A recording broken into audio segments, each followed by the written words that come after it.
What's up YouTube? It's me, Dr. Dano, the Chief Executive Officer and creator of 77 Pacer Series Incorporated. Today I'm going to show something I've always loved to do with Forza Horizon 3 on the Xbox One, especially with the Hot Wheels expansion pack that came out on Tuesday, May 9th, 2017. To make a long story short, if you still have some of the miniature Hot Wheels cars that you had since you were a little kid, and you own Forza Horizon 3, then you are actually capable of recreating your miniature Hot Wheels cars in Forza Horizon 3 and make them drivable vehicles. In fact, that's exactly what I've done with some of my Hot Wheels cars, and I shall show you all the cars I did so far. Number 1. 1970 American Motors Corporation, or AMC Rebel Machine.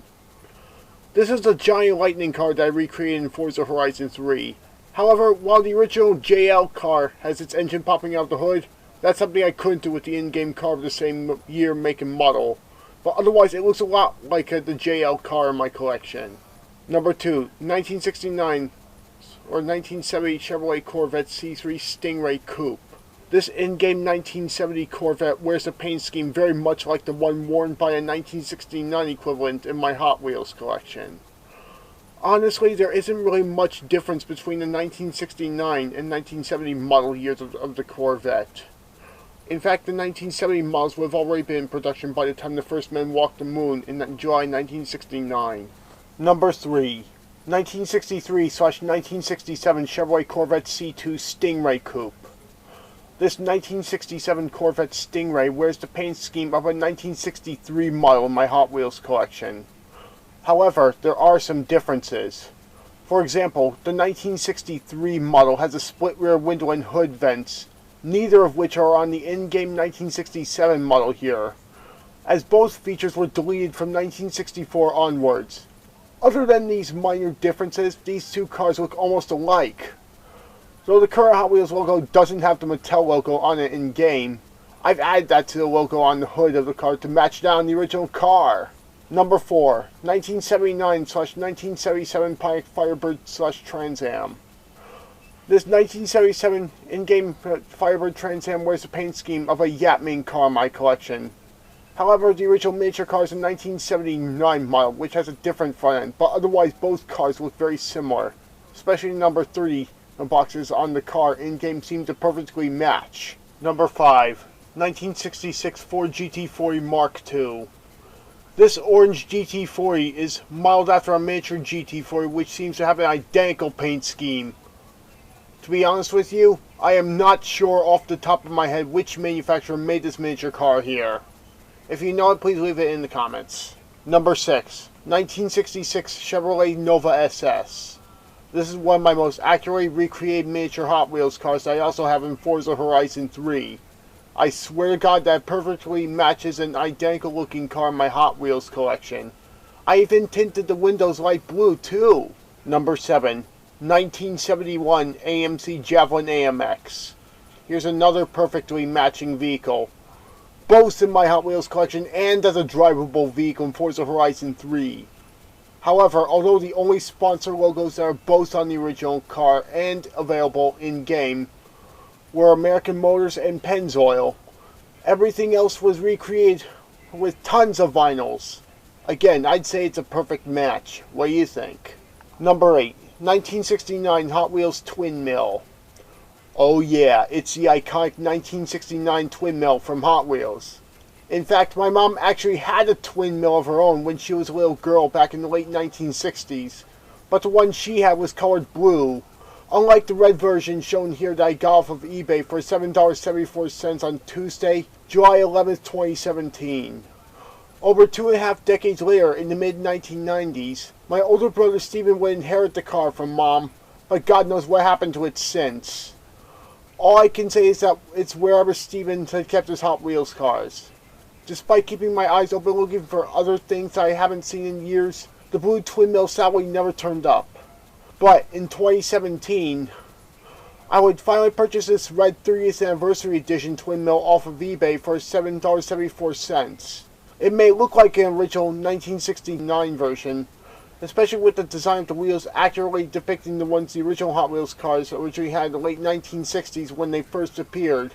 but it's actually an accurate replication of the original twin mill made in 1998 for the 30th anniversary of Hot Wheels. One way to tell the difference is to simply look underneath the car, where in this case here would read Hot Wheels Vintage, something that would not show up on original cars. Even I was surprised when I first saw it.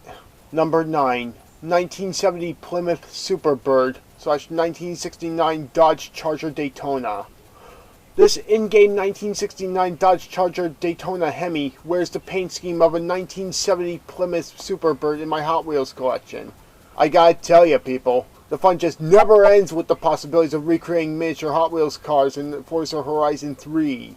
To tell you the truth, there isn't really much difference between the Charger Daytona and the Plymouth Superbird, which makes them super identical. So identical in fact that they're like the exact same car. However, the original car had the Plymouth name on it, and while the font of the text on the in-game car doesn't exactly match, nor does the stripe, the in-game car otherwise looks very much like the original Hot Wheels car I have in my collection. Number 10. 1967 Ferrari 330 P4. The only logo I didn't have to add was the Ferrari logo, since that was already there. I gotta admit though, that racing stripe on the front of the car looks really beautiful, don't you think? Number 11. 1967 / 1969 Datsun Fairlady 2000 Coupe / Convertible. Yes, I know, it's not a perfect match, but I did my very best to make the paint scheme as close to the original Hot Wheels car in my collection as possible. The in-game variant is a 1969 model, and it's a convertible compared to the 1967 Coupe in my collection. Number 12. 1961 Jaguar EType. This one is accurately modeled after a Tootsie Toy Jaguar in my collection. I gotta admit, it's extremely close to the original car. Especially the top stripe seems to match perfectly. Number 13. 1973 Ford Falcon XB. This Australian car was like the easiest I could make from the paint scheme of an identical car in my collection. I just had to add the right wheels since the car on the original Hot Wheels car is wearing one of the actual manufacturer colors. Number 14. Last but not least. The 1977 AMC Pacer. This in-game AMC Pacer wears a paint scheme modeled after the Spy Pacer 5000, the namesake vehicle of 77 Pacer Studios Incorporated. In fact, I actually used this in-game car to create the CGI footage for the 2017 edition of Return of the Black Thrasher, the movie, 2009. The reason I zoomed in on some various parts of the car was because I had to mask the fact that in Forza Horizon 3, I obviously couldn't add in all the gadgets that were on the original RC car in Return of the Black Thrasher, the movie. However, a few years after the release of the original, I customized the wheels by coloring them red with a permanent marker. And so on this vehicle, I colored them red to correspond to this. The vehicle has yet to truly appear in any future video since Return of the Black Thrasher, the movie, but is set to appear once again in Bone Styx' Return, 2019, with the red wheels. So, what do you think, people? Pretty cool, huh? Well, one thing I do know, I'll never call Hot Wheels childish again. The possibilities of recreating miniature Hot Wheels cars are endless. However, there is one thing with this trick that can be an issue. It can be very frustrating for you if you wind up having a particular Hot Wheels car in your collection that represents a vehicle that doesn't appear in the game. But anyways, thank you ladies and gentlemen for viewing this video here. Please like, comment, subscribe, and share. Thank you everyone, and happy belated 2018 to you all. Peace out. Dr. Dano out.